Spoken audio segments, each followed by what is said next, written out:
Los no creyentes y el Espíritu Santo. La Biblia describe el estado espiritual de los no creyentes como humanos, muertos en delitos y pecados, según Efesios 2:1. Esto no quiere decir que los no creyentes no tengan alma, sino que su alma está tan alejada del cielo y de la vida de Dios, que son insensibles a Dios y a su reino. Si permanecemos en este estado cuando mueran, o si ellos permanecen en ese estado cuando mueran físicamente, su alma caerá al infierno, que se haya completamente separado del cielo y de Dios. ¿Cómo podremos hacer que estas almas que se hallan endurecidas, muertas en delitos y pecados, se den cuenta de esos pecados y acepten la vida eterna que Dios les ofrece? Hay alguien que realiza esta obra incesantemente entre los no creyentes. Ese alguien es nada menos que el Espíritu Santo mismo. La Biblia enseña cosas que ojo no vio, ni oído oyó, ni han subido al corazón de los hombres, son los que Dios ha preparado para los que le aman, pero Dios nos la reveló a nosotros por el Espíritu, según 1 Corintios capítulo 2, versículos 9 y 10. En otras palabras, los no creyentes no son capaces de comprender la salvación de Dios por medio de sus cinco sentidos o de su razón. Solo gracias al poder de la revelación interna podrán recibir la luz de la comprensión relacionada con la salvación. ¿Cómo obra el Espíritu Santo cuando se acerca a los no creyentes? Acerca de esto, es Jesús mismo quien nos da una buena explicación en San Juan 16, 8, cuando dice que el Espíritu Santo convencerá al mundo de pecado, de justicia y de juicio. Todas estas personas han nacido cuando eh, una naturaleza pecadora. Debido a esa naturaleza pecadora, aquí es donde el Salmo 51:5 dice: He aquí en maldad he sido formado y en pecado me concibió mi madre. Habrá quien pregunte: ¿y eso qué tiene que ver conmigo? Cuando pensamos en el significado original del pecado, descubrimos que nos hallamos en una situación aterrorizadora. Comprendemos que nos es imposible sostener que no tenemos, o sea, aquí me explico. Cuando nosotros pensamos en el significado original del pecado, descubrimos que nos hallamos en una situación aterrorizadora, ¿verdad? Comprendemos que nos es imposible sostener que no tenemos relación alguna con Dios, con el Espíritu Santo. La gente suele llamar a algo pecado o falta de justicia cuando ve evidencias externas de pecado. Sin embargo, el pecado se halla enraizado en lugares más profundos que los que puestos de manifiesto por actos secretos. La Biblia señala cómo y por qué el hombre no puede dejar de producir frutos pecaminosos. Aquí el estado pecaminoso de la persona comprende la separación de Dios. Este estado llamado pecado original lo llevamos de manera corporativa.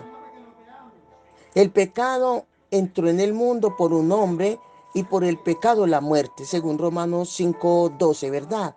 Por la transgresión de aquel, uno murió por los muchos, según Romanos 5:15, que fue Cristo. Adán desobedeció a Dios y fue echado de su presencia. Fue en este estado en el que Adán engendró a la humanidad. Como consecuencia, todos sus descendientes, sin poder objetar, nacen en un estado de desesperación con respecto a Dios. Tomemos un ejemplo más familiar. Supongamos que una pareja va exiliada a una isla solitaria y allí la esposa da a luz a sus hijos. Esos hijos no podían residir donde iban a nacer, tan lejos de la patria de origen. Aunque decidieran culpar a su padre por el aislamiento en que nacieron, las circunstancias no cambiarían. Sencillamente así es como sucedieron las cosas. Así es como han nacido los descendientes de Adán en el estado pecaminoso de éste, alejados de la presencia de Dios y sometidos ¿a qué? A la sentencia de muerte que pesó sobre el primer hombre. La persona que abandonó al Dios de toda justicia, bondad y vida, solo pudo engendrar injusticia y delito. En esta situación de abandono, la humanidad moriría para ir al infierno. Sin embargo, es en esa situación en la que hacen su aparición el gran amor y la misericordia de Dios.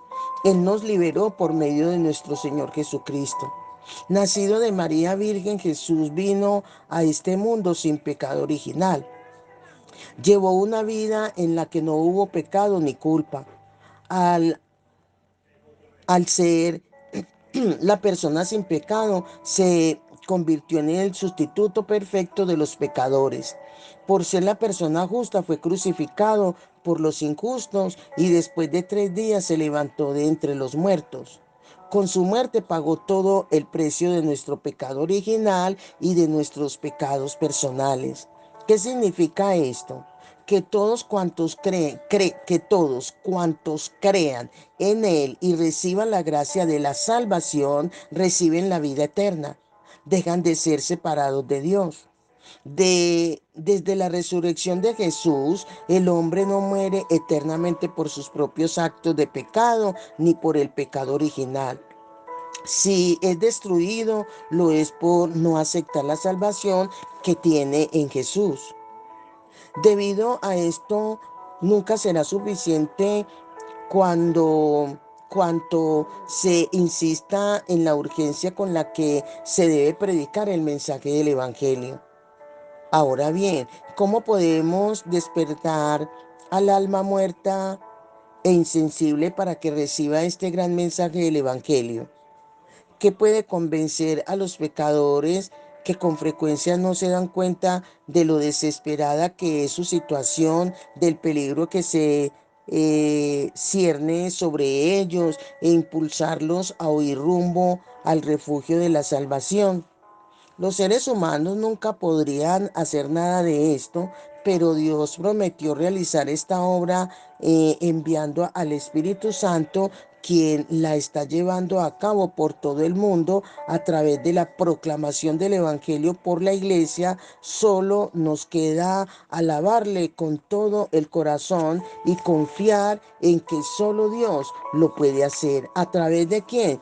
De Jesucristo, a través del Espíritu Santo en cada creyente, en cada persona que abrió su corazón para tomar la decisión de aceptar a Jesús como el único Señor y Salvador de su alma, de su vida. Amén.